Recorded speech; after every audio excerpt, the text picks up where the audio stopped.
Hi, nobodies. So, another day.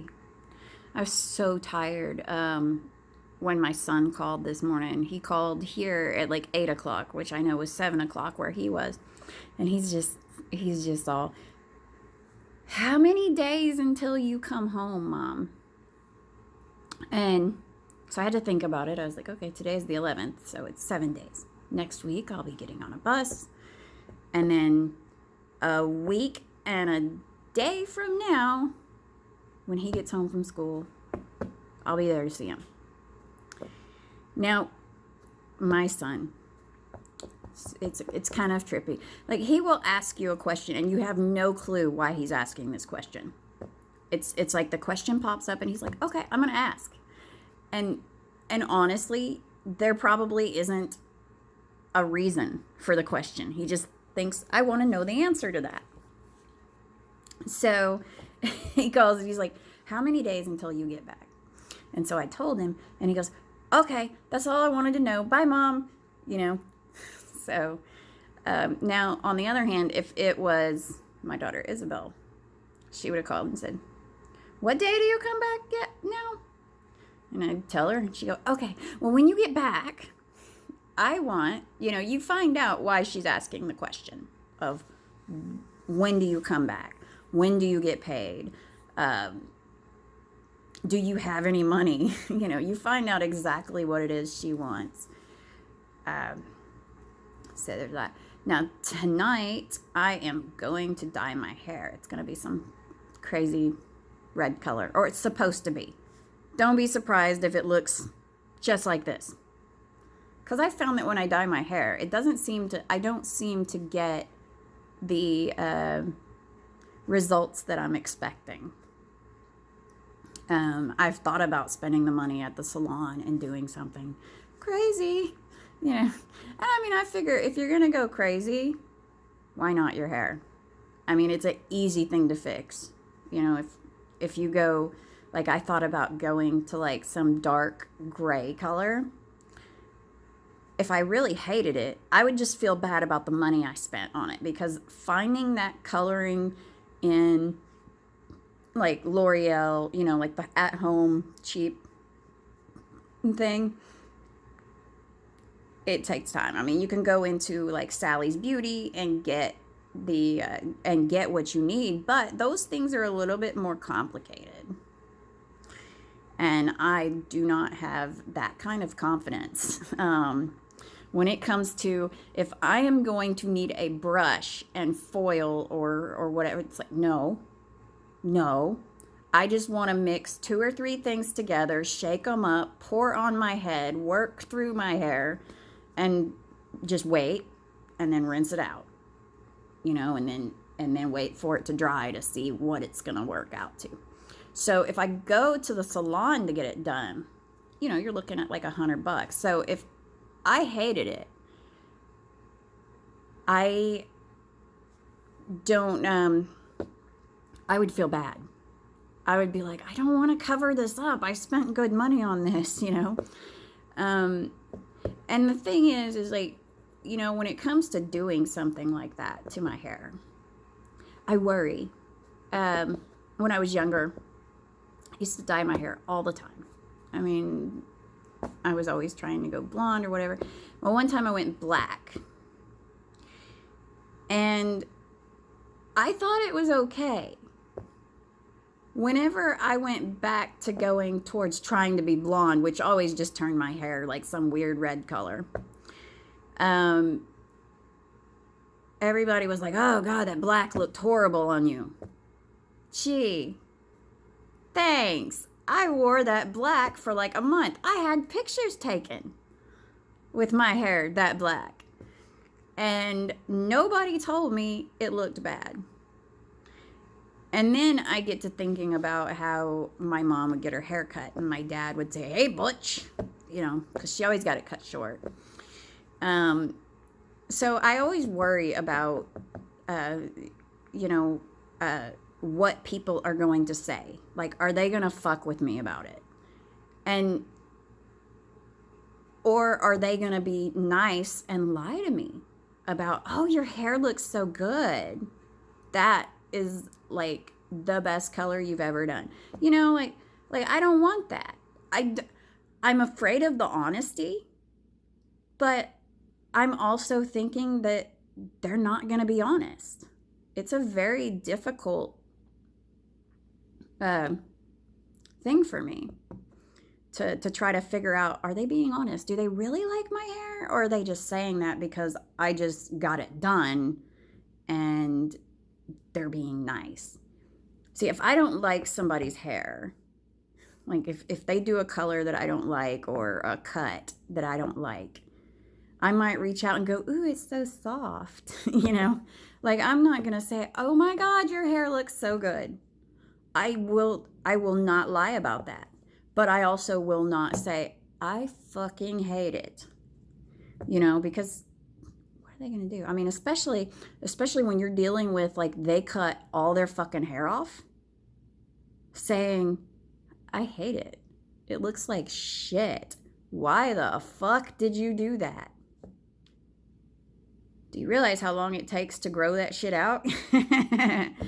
And the whole time they're dealing with the fact that everybody said, I fucking hate it. Why did you do that? You know, I mean, it's bad enough if I chop my hair, you know, like say up to like mouth level, like I decide to do a bob. It's bad enough that the next day I'm going, why did you do that, Ann? Why did you cut your hair?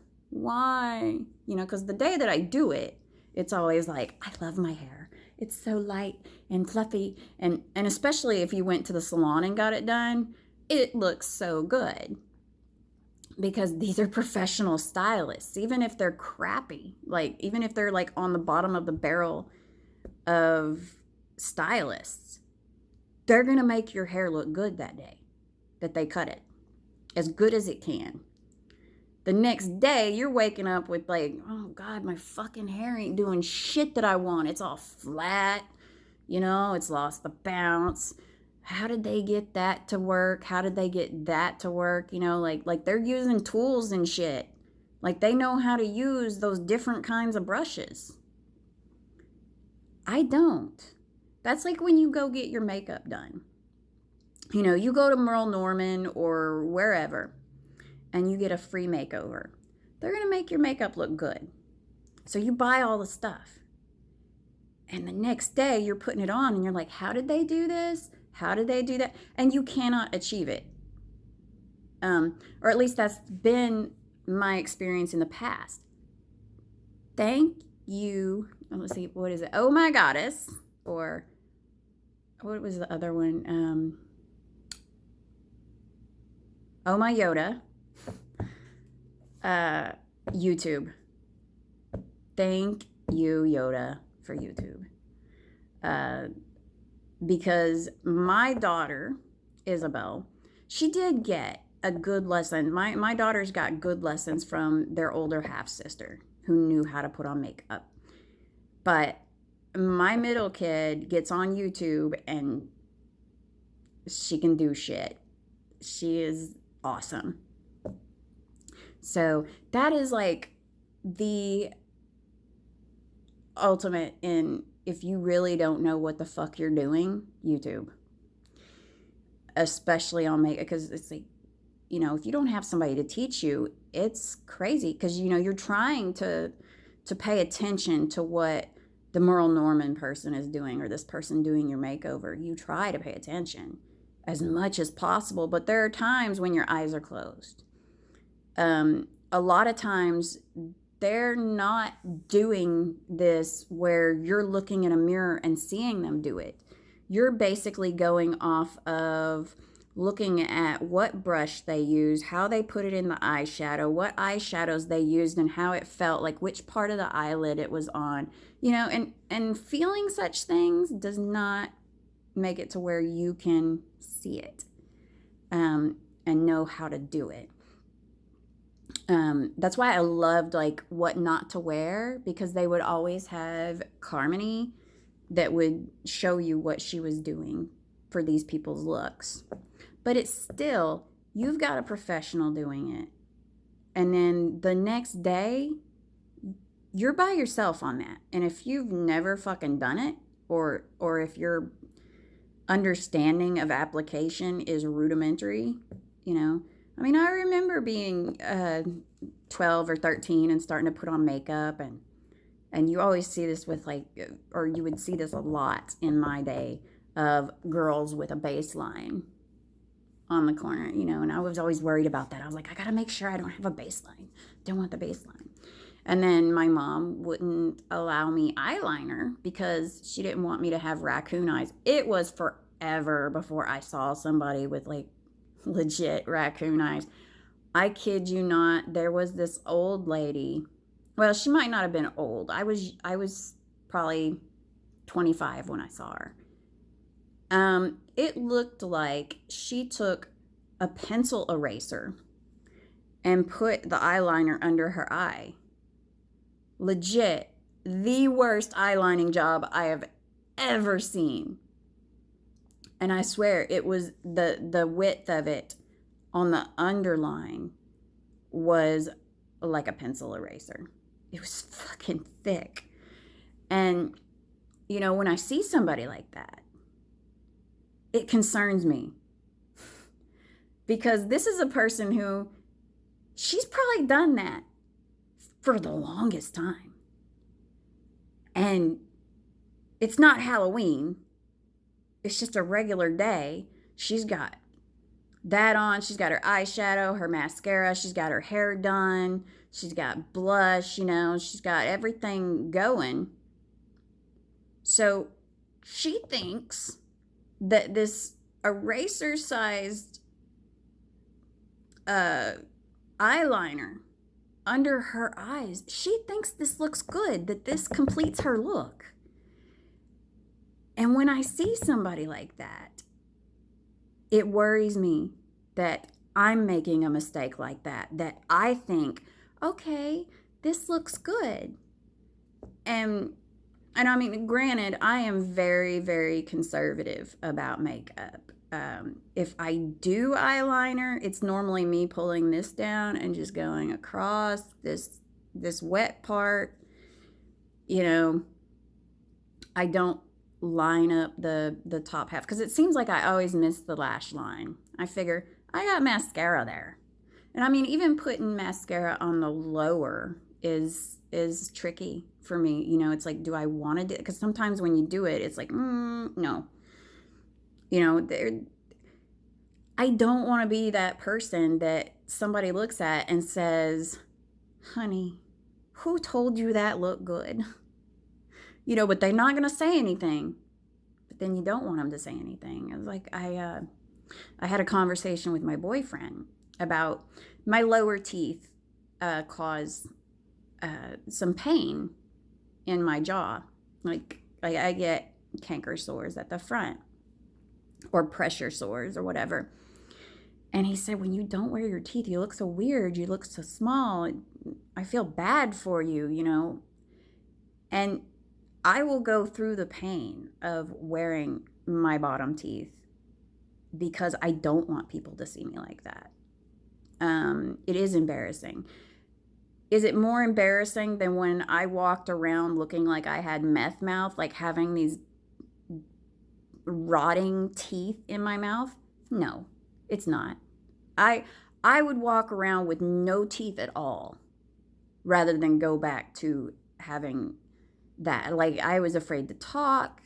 You know, I felt bad about if I spoke, smiled, like if I had to laugh and my mouth actually opened, you know. But the worst was when people would come up to me, you know, I would be helping them and they would say, oh, honey, you should really get your teeth fixed. Gee, wasn't aware of the problem. Thank you for drawing my attention to something I am fully aware of is not right. Never tell somebody with bad teeth that they should get work done. They're aware. They are aware of whether their teeth are jacked up because they needed braces or need braces, because you're never too old, or if their teeth are jacked up because of drugs or poor oral hygiene, whatever the case may be, don't tell them.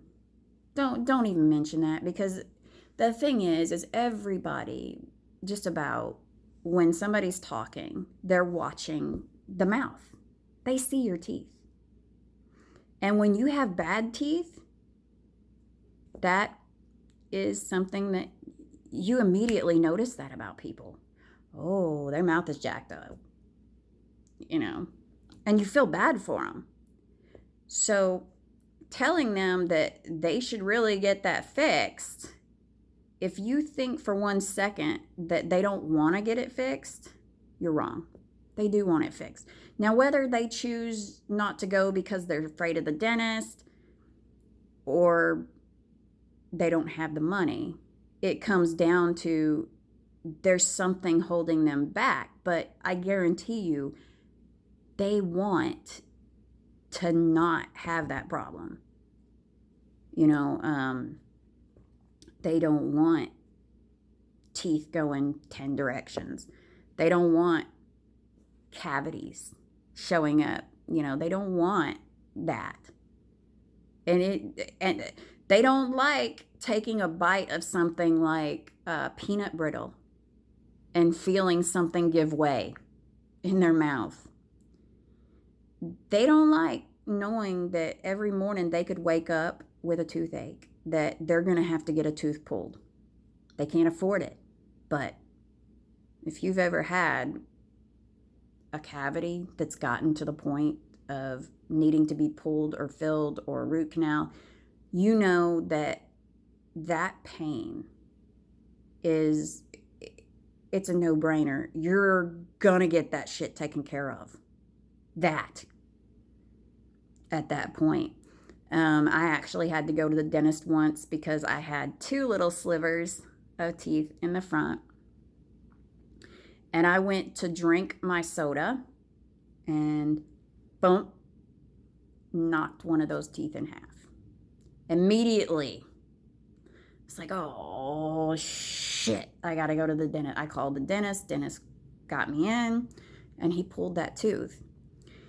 And even with, walking around with like 2 little slivers, to me, it was better than missing a tooth there. I mean, like when I started losing the teeth in the front, I was like really, really, really upset about that. A lot of people don't think about how miserable a person is when they've got that problem. It is absolutely miserable because people see it. It's not one of those little things like, oh, I got this age spot right here. Not everybody notices that. I see it, but not everybody sees it until you point it out and say, look. We've all got little insecurities that, or little imperfections that we feel are so blatantly obvious. But when it comes to your teeth, you may as well have a scar that goes all the way across your face. You may as well be like one of my favorite actors that has a Glasgow grin. People see that. It is definitely something that they're going to use to describe you. They're going to say, oh, is that white girl back there with the bad teeth? With the jacked up chompers, or whatever they want to say, And I mean, it's really sad to know that that's how people perceive you. And it's like at that point when it's like that, I would find myself going, why would I wear lipstick? Lipstick's just going to say, look. I mean, it's kind of like if you got that scar, that's like putting eyeliner down it, like who's going to do eyeliner all the way down their face, like down the scar or whatever, or even just in general doing that. I mean, it's, we live in a tough world, and everybody judges, and everybody, they don't really think about when they describe somebody, they're trying to go with like the big things. And they don't typically say, oh, it's that gorgeous chick back there, or it's that super hot guy. Oh, he's about 6'10", you know, or it's that big booty hoe, you know, like, you could set a tray on that ass. Most people don't describe people that way. They're gonna say white, black, long hair, short hair. uh, Maybe they can come up with a name, or a name that's similar to your actual name. But, when they describe you, they're going to say, the one with the jacked up teeth. And it sucks to be that person. So never, never, never, never tell that person, get your teeth fixed. They're aware of it. They don't want to be reminded that everybody else is. Now, on the other hand, if you have had that problem and you come across somebody that you feel needs that help, and you know of a program to help them, that's completely different. I have approached people that I feel were like really sweet, and I've said, hey, can I give you a phone number for somebody who can fix that for you? I've been there. I feel like that has a lot less hurt to it when somebody is saying, hey, I can give you a phone number of somebody who is legitimately going to help you get that taken care of. Only if you know of a way that they can get it done. Do not say, you should talk to my dentist, if you don't know their credit situation, if you don't know what your dentist would do for them. No, do not. But if you know of an organization, like if you're like, hey, my dentist does pro bono work, all he needs is a referral from one of his patients, I am your referral. And if they take it, that's great. At least you're offering to help them. You're not asking them about their situation. You're not asking them, how did it get that bad? You are offering to help improve them. The same goes with, if you think, oh my God, this person is just horribly fat. And if you have been horribly fat and you know of a way that can help them, that is attainable to somebody who is in the worst circumstances of their life. That's the key word, the worst circumstances, because most of us, if we can afford to fix something, we fix it. So, you have to keep in mind that chances are their credit sucks and they can't afford it to do what, it's just how it is. So I'm having a good day. I expect my day to keep being good. I always try to keep a positive mindset about things. I'm going to make it so, so I can't remember who used to say that to me, but they would say something and say, okay. And I'd say, I'm going to do this, blah, blah, blah, blah, blah. They'd say, make it so. Make it so. And I always like that, make it so. I'm going to make it so. If you don't feel that confident in your day, remember that every moment is an opportunity to turn things around. You are in control of what you do, what you say, and to some degree, what you think. How you process things, you are very much in control of. You can say, hey, they might not have been putting me down. How can I look at that to where they're being supportive? Or how can I look at this to where I don't feel like shit? And if you can't figure out how to do that, If it is beyond your capabilities at the moment, because this is a skill, go on Facebook, go on Google, but I would suggest Facebook. And whatever issue you've got, find a group on Facebook that deals with that. If you're having trouble with anxiety, depression, personality disorders, your kid's a shit, get on there, post on that group for advice.